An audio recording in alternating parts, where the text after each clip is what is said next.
Hi guys, my name's Seb Tudor, I'm the man on the Silver Mountain and welcome back. Now today I wanted to talk about something that's arguably a kind of touchy topic, but not really one that isn't widely discussed.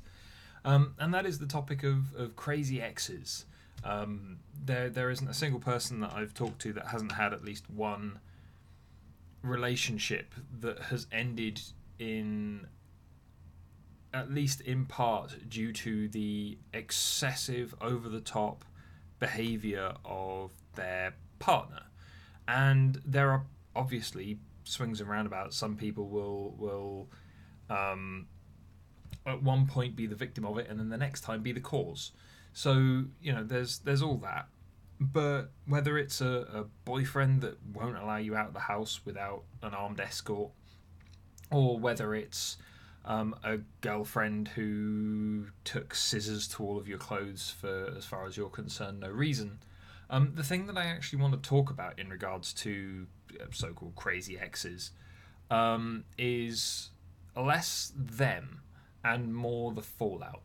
Because one of the things that I notice is that either in dating or in regards to kind of just social settings, the way that we respond in the aftermath when those people aren't even there anymore um, is where we win the fight against them, and not winning the fight against what they did to you can usually be the big block that's preventing you from then finding other more meaningful, more rewarding, more stable and safe and all those good things, more loving relationships after the fact. And so the thing that stands out is in a lot of instances, and I'm sure you've heard this from friends as well, as I have, and it'll be they maybe a year or so ago they had a girlfriend or they had a boyfriend and it didn't end well, and it was due to, at least in one way or shape or form, impositional behavior from the other party. And as a result, it's a case of, right, well, they left, all was good, they were able to recoup, sort themselves out, and see where they went from there. And then they'll go on dates, or they'll end up talking to people. They'll be at parties and things like that, and the ex will come up. And rather than maybe admitting to the case, describing what happened, and then moving on from it, if it even comes up properly, then they will add to it. They will continue to speak ill of that partner. They will continue to exaggerate or demonstrate anger and upset with that situation and with what transpired. And when observed from someone who may very well have otherwise been interested in that person, that will make that individual less attractive. Why? Well, what if our relationship doesn't end well? Then he's just going to be doing this to all of his friends again about me afterwards. Well, if it doesn't end well, then she is going to go off and literally smear me as much as possible among all her friends, their friends' friends, and as many other people as possible, to ruin like any chances of me then progressing, just because of the situation that they found themselves in. There's that connection that is always made. And not to, there may very well be cause for complaint, but at the same time, if that's gone, then why waste time over it? Why waste energy over it? Again, be lazy, but be lazy in a smart way. So when we're talking about this kind of thing, the thing that always stands out to me is, if you're going to talk about your crazy ex, then, and I'm using that as a colloquial term, just to point that out, but if you're going to talk about them, then the way to do it is to stick to facts. And I know that I say this so many times in so many videos, but if it gets brought up, then fine, comment on it in regards to, yes, that happened. It was not fun. and that's why it ended. Done. End of story. You don't need to add to it. You don't need to embellish it. It's all there is. Facts of the matter. Because now you're moving on. You're happy. You're doing other things. You're meeting new people. You're doing all that all that good stuff. But with the situations as it stands, when you start talking about your ex, it shouldn't be coming from you first.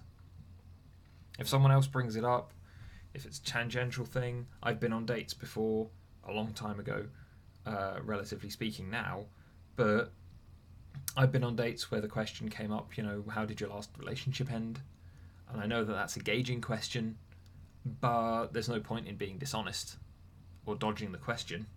You can be very straightforward with it. But that's all you should be, straightforward. There should be no embellishing, there should be no exaggerating, there should be no feelings in there. It's just a case of, it didn't end well, she wasn't the nicest of people, we moved on. If they want more specifics, then that's entirely up to you as to whether or not you feel that you can give those specifics in a factual fashion. But if you can, fine, go ahead. Otherwise, just not worth talking about. And if someone is going to grill you over that kind of thing during a date, whilst you are potentially going to be able to turn around and say, it's a kind of an uncomfortable topic, I don't really want to go into it. Especially if you've already given them the basics and then they still want to push, you're well within your rights to say, that's not really somewhere I want to talk about. Not really somewhere I want to go with this.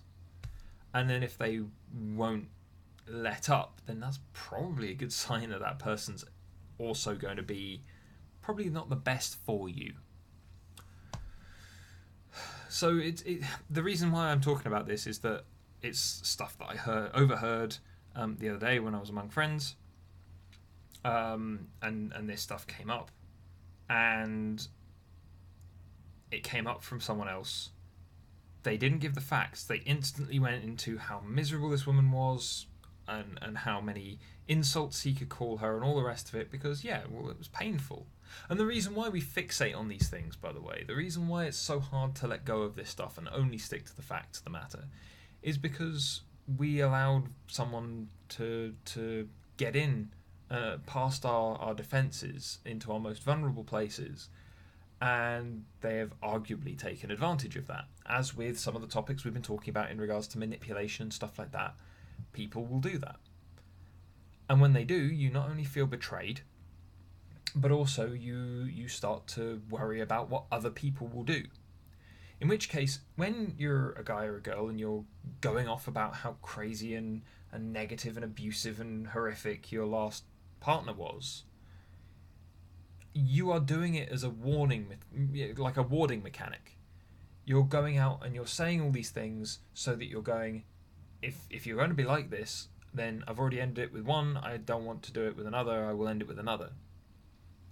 What you're actually doing, though, is, you are warding people off, that's for sure, but you're doing it because they're going, what if I had a relationship with this person, and then afterwards, this just comes out about me, and I've not done anything.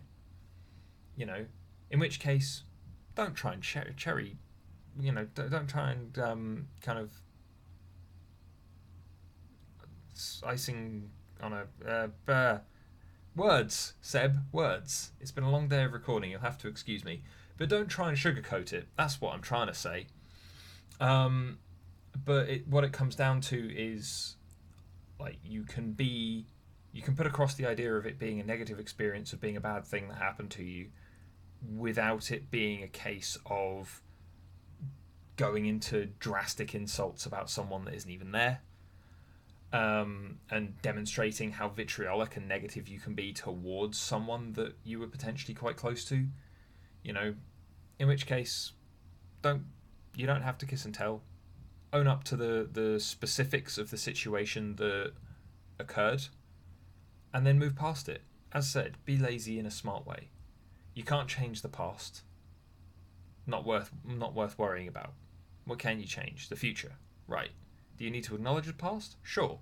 Do you need to then add and bring up all of those emotions that will take energy that came up back then.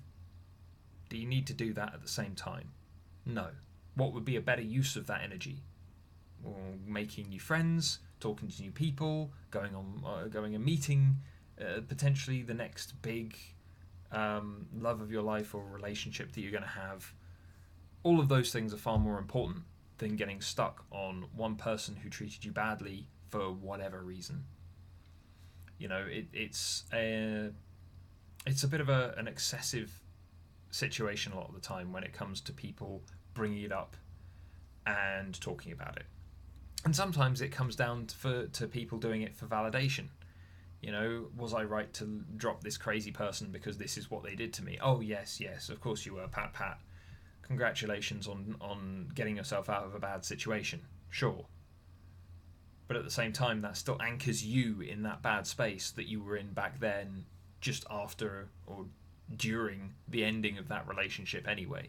That doesn't help you move on. That doesn't help you move past it. It doesn't help you find something or someone new. It just gets you stuck there. But anyway, I'd love to hear what your guys' experiences have been. Mine personally, the only one that I can think of, she was one of these girls that wouldn't take no for an answer, which kind of sucked in a lot of ways. But I kind of got out early, luckily, because from what I understand, she actually ended up actually being put into certain care, as it were, because she ended up hurting some other people in a more physical and actual way afterwards. So my personal experience was potentially could have been much worse, but wasn't exactly comfortable in the first place. But I would love to know what your guys' experiences are, because obviously I don't want to go into specifics when I'm broadcasting this at large, but and I wouldn't want you guys to go into specifics either necessarily, but if you've got a story that you'd like to share in regards to how you got past it, how you moved on. For me, because it was very cut and dry, and also because I found out afterwards that I'd kind of been lucky in getting out early, as it were, I never felt that much negativity towards her or the situation. More I felt just let down by it, and so it was easier for me to compartmentalize and move past. But I'd be interested to hear your thoughts, especially if you've had to struggle with those big emotions, if it was a big thing that then also got you stuck. How did you get past that? I'd love to know, and I'm sure there are other people who would benefit from learning from your experience. Anyway, guys, thank you very much for watching. I know this is again another slightly shorter video, but after hearing the conversation the other night and how it expanded, I kind of wanted to kind of throw this out there for you guys, just to try and put some things in perspective and raise a little bit of awareness again. But otherwise, guys, thank you very much for watching, and I'll see you in the video later. Take care. Thank you very much for watching, guys. If you enjoyed this video, then please give us a like, share this video, and subscribe for more, and I'll see you in the video tomorrow. Take care.